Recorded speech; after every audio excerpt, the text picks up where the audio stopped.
Good Friday afternoon here at Precision Transmissions. What we've got is a couple of customers dropped off 2 carryouts. We've got a 350 that we're going to be tearing down out of a 68 Camaro behind a 355 small block. And then over here we've got a 400 tranny that's going behind a big block that we're going to be tearing down that's stock, that's never been touched too. So let's get over here and start at this 350. What we got here is a BOP style. You don't see very many Chevy BOP. It's a multi-case. It'll fit Oldsmobile, Pontiac, and Chevrolet. Very rare case. I'd love to have this and put it upstairs and have it for a souvenir. You got your passing gear cable here that goes up to the carburetor. Right here. On the Chevy models, you don't have to have them. The tranny will still shift fine. But on the BOP style, you have to have this cable no matter what. You can't block it off and make the tranny work properly. You have to have the cable. So let's get this apart. It's still got the stock modulator on it from back in the 19 whatever.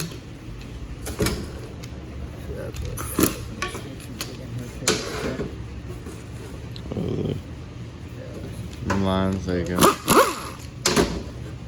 Real easy to remove right here. It just kind of hooks in on this cable right here. Just like that. You can unhook it. Just like that. And then just as easy as you unhook. Just like that. You can hook it right back on. So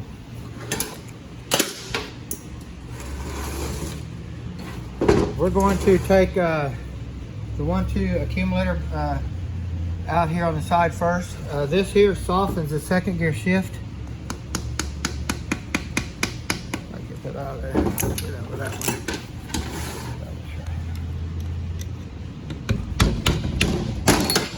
A lot of times they come in with this spring broken, which is okay if it doesn't do any damage to the inside of the bore of the case right here. I'll show you. It'll be fine. This spring still is good. Anytime we rebuild these units, if it's your, not so much your grandma's car, but hot rod or pickup or anything like that, we leave this spring completely out. Take it out, throw it away. And it'll firm up the shift really nice. Now, if the spring breaks, it'll damage this area right in here with these sealing rings on this piston run. And if it damages it really far out, the case is no good. You're gonna have to throw it away.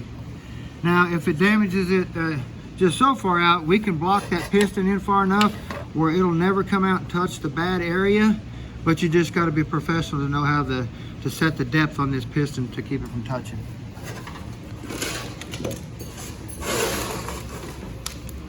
Now this is just a stock modulator right here. It's just an old soft shifted style, and we're going to be getting rid of this with a red stripe modulator, a high pressure unit. We're going to make this tranny automatic but have a fully manual capability to where if he puts it in low gear, it'll go into low gear at 100 miles an hour. But if he shifts it, it won't shift out until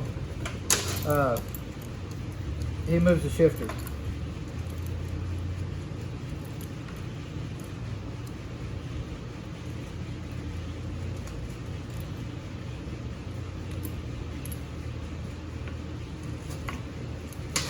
Speedometer gear here. Some of them are aluminum body, some plastic. Just want to be careful because they do break easy when you squeeze them. We're going to go to your governor right here behind this cover.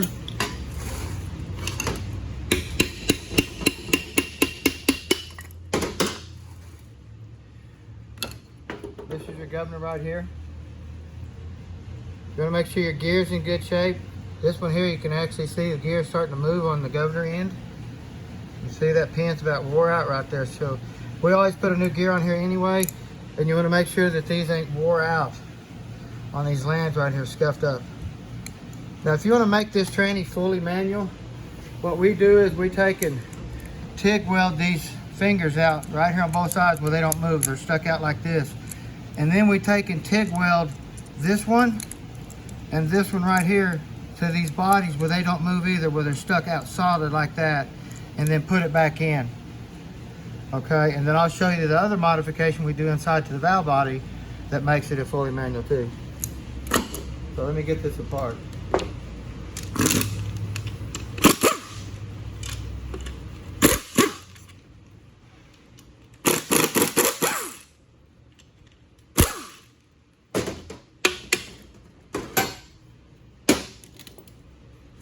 We got our speedometer gear here. Now you got to kind of be gentle taking these off because they break real easy. But that one come off really easy. A lot of times you got to pop them a little harder, but you have this end right here that gets behind that gear and holds that on, and then you have this little end right here that sets in this hole. Show me how it sits, please. Just like that. Thank you. Cool.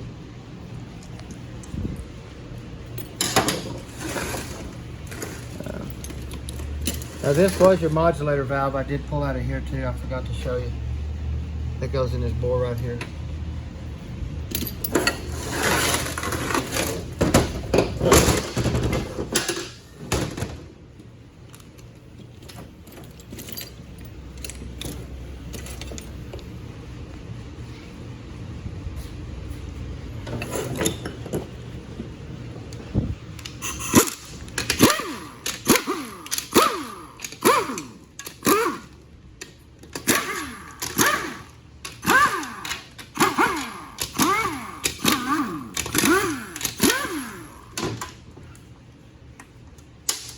How long you been doing this? I've been doing this about 40 years. Enjoying every bit of it. This has one of our favorite pans on it. It's a chrome pan that always leaks. We just don't really like them. We'll get in here and try to buff, you know, the chrome off all the way around and get this all scuffed up where a real gasket will grab the pan. We never use silicone. We like a dry cork gasket, and then torqued properly will never leak. But it's got to be torqued properly.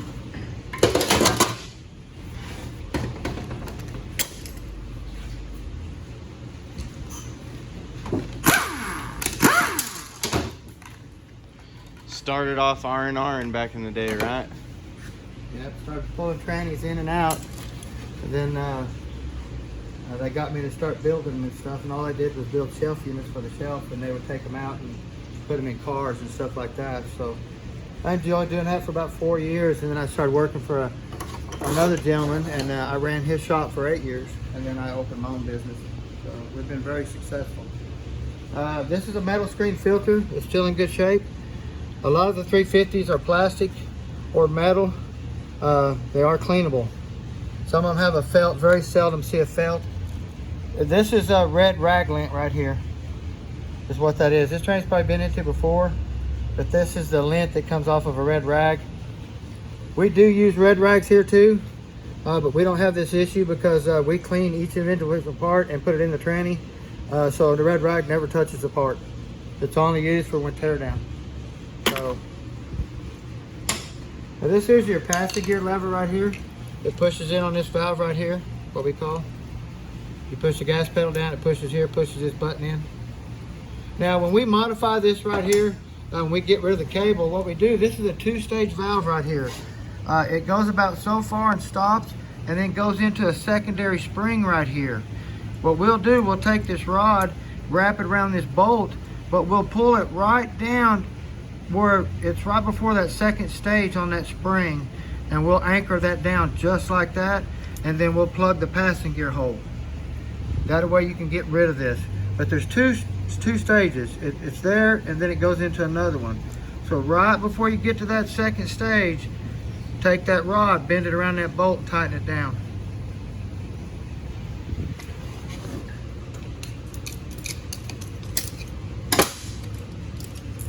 Now this tranny does have a shift kit in it. We don't really like to use the shift kits. We like to use the pressure springs in the valve body, but we don't physically like to use the shift kit plates and stuff like that. We like to modify them ourselves. We like shift feet and stuff like that. We don't like a banging tranny. We like a short shift. So that's why we like to do them ourselves.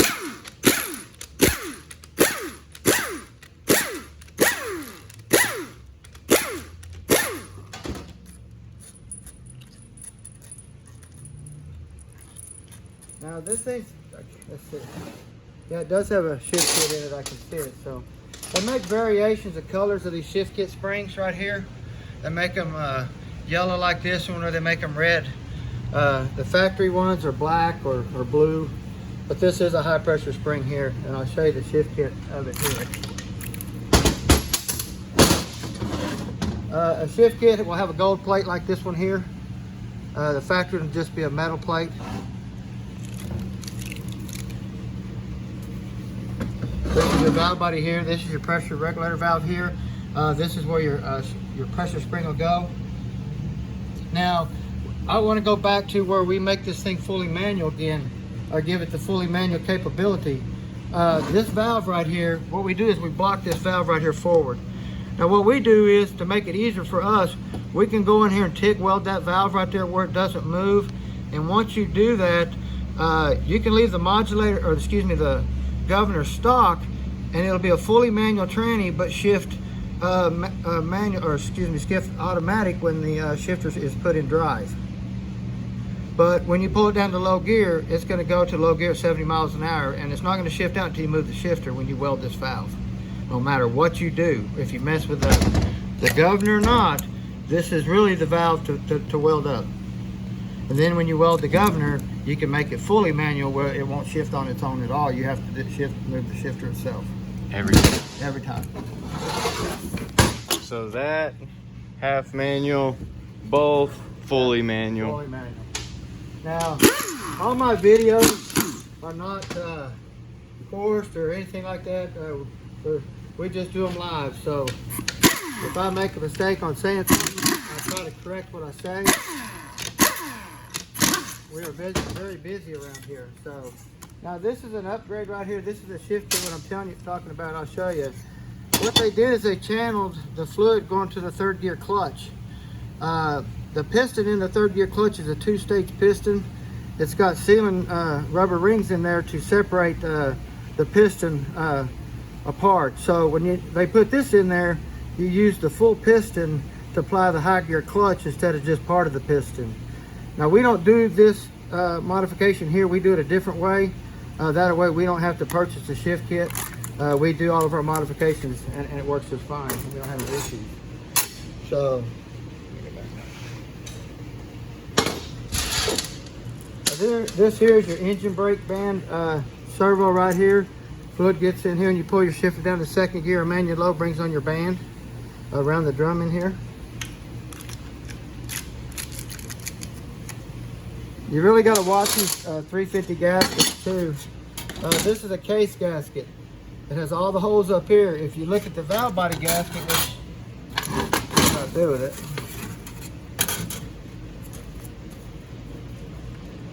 You can see the difference right here and here. This is a case, this is a valve body. If you mix them up, you're going to be in trouble. But you can see the difference in them. Now these aren't identified by valve body or C for case, like a 700 or a 4L60 or something like that. So you just got to watch what you do.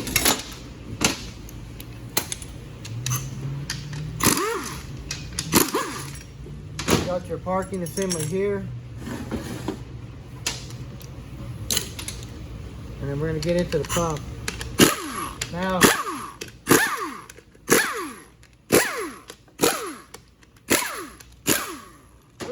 pumps are really getting hard to find. So every one we tear down, we have to really look at the pump well, because if I need a pump, it's going to cost me $250 or more to get one. You know, we have to charge the customer for it. So everyone that comes in almost needs a pump. So hopefully we can get this apart and just need some gears and save the customer some money.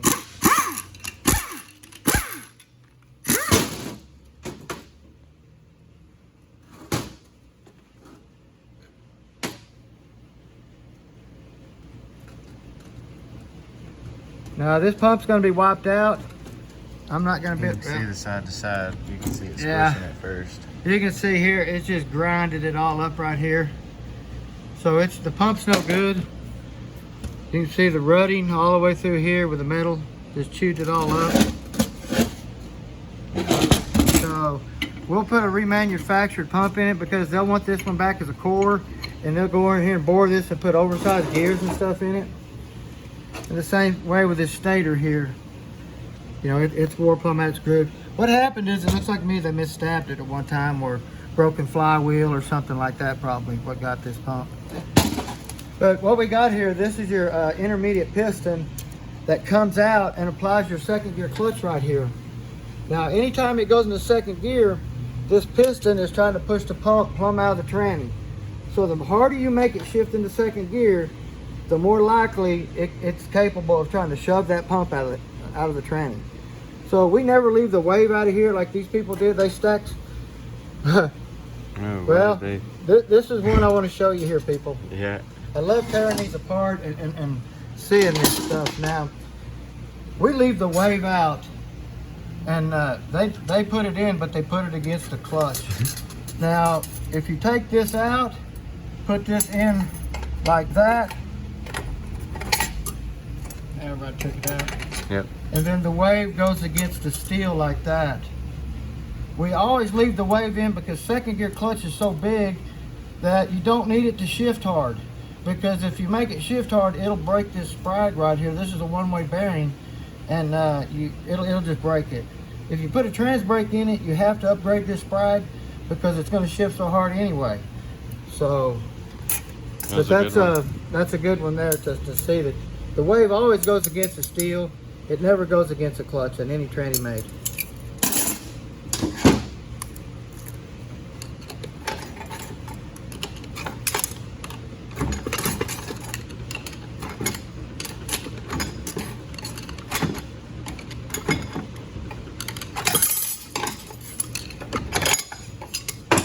Now you can see how big that clutch is.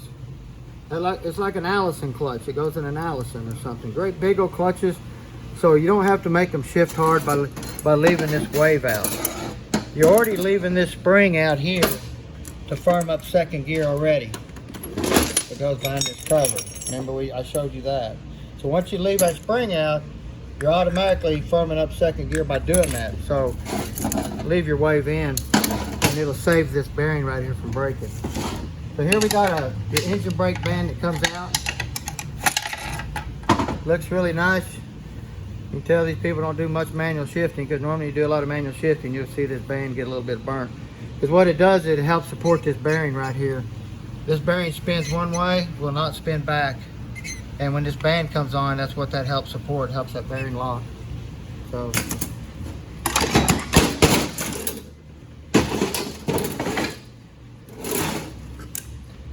Now, what we got in here is your third gear clutch in here. And what we do is, to get this apart real quick on my screwdrivers. The max clutches you could get in this drum is 4. From the V8 to the 6-cylinder, there's only 4 clutches that goes in this drum. Now what we do, we come in here, and I got my piston here, my piston that we do. We come in here and shave 120 thousandths off this piston right here, so we can add another clutch and steel in this drum, so we can get 5 clutches in here. A lot of people don't do that. They don't know how to do it, but we do it on every one we do, because this is the weakest link on the 350. Now if you look at this clutch here, it's already started getting wear in this drum. But when you can add one more clutch, the torque and gripping of that is tremendous on this drum right here. So that is a must. Now,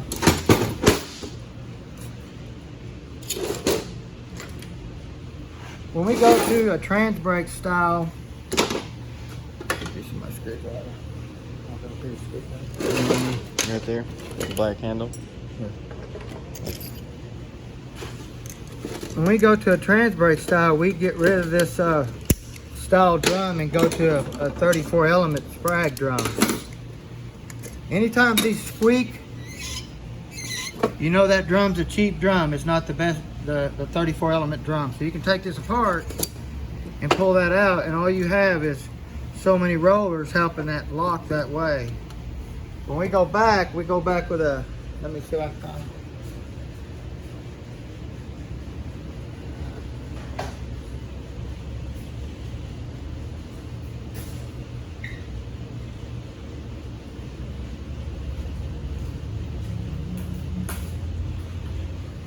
This isn't one of them, but this still gives you an idea what the one that goes on here would look like. You have all these lugs, you have 34 of them locking in here around this drum instead of just the 6 or 7 that's on there. But the problem you have is when you take this off, if I can even get it off, it might be messed up, I can't get it off. That is, I'll show you. Well, this is notch where it needs to be smooth race all the way around for this to work. So, and you can't take this off, so you have to change the whole drum completely to convert it over. So, upgrade to a 5 clutch. Put your 36 or 34 element sprag in there. Here's your forward clutch here that moves the vehicle forward.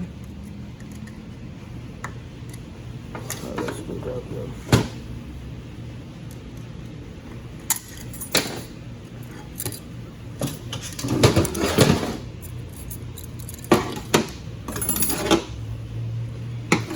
Now, now this is another thing I like to get into. You can see here how we've got used clutches installed, and then we've got brand new clutches installed in this drum. And we're the first one to take it apart. So you can see these new clutches are still brand new, but these used clutches are still used. The man probably paid for new clutches all the way through the unit to get them. So, one thing here at Precision Transmissions, you get what you pay for, because that's just how we do it. We just don't do it anyway. We upgrade everything we do to make it better than what it is, and we have the knowledge to do it. Yeah, you got it. You can, okay. Yeah. Dang. I'm telling you. Do it with your eyes closed.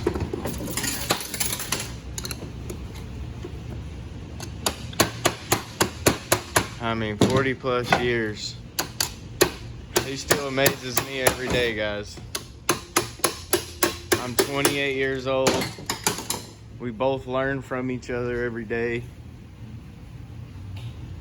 I mean, wouldn't want to work beside anybody else but him. Some of these are hard to get off because of this spline gets messed up right here on the end here. So it's hard to pull this shaft off, so I have to try to pull on it and tap it with a hammer to see if you can get it off there. There you go. It's coming. Alright guys, trying to help him.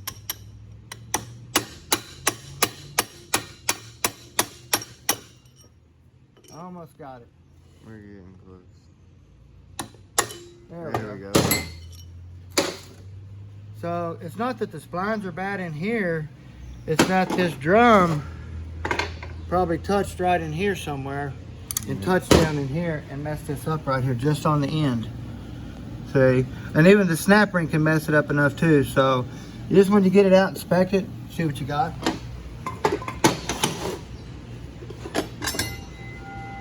This is your sun gear shell. Now we build these back, we get rid of all the plastic because you can buy nice brass ones and put in here. Replace all the bushings. Very seldom ever you have to change the shell.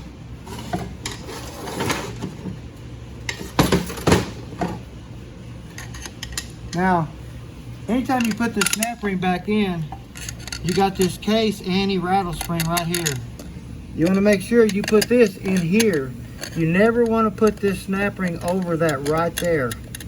Because if you do, you put it reverse, that will blow out right there. The snap ring will come out because it's not all the way in the groove because you put it over the top of that retainer right there, or that rattle clip.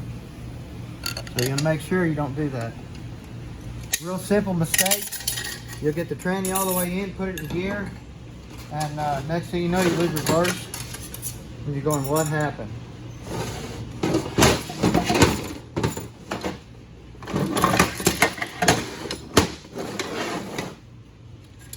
This is what that anti-rattle spring looks like. So when you put your snap ring in here, you want to make sure you put that snap ring like that, not over it like that.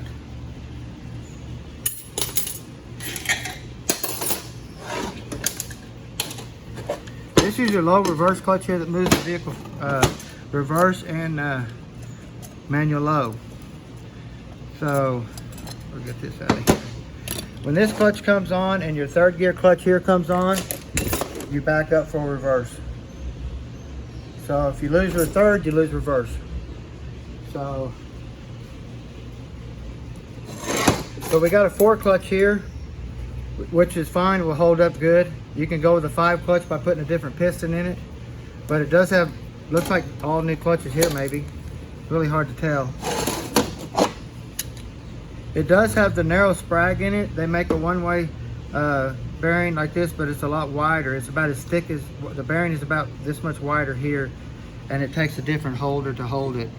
But it puts a lot bigger roller on this race right here because this is a one-way bearing. Get that dude in there.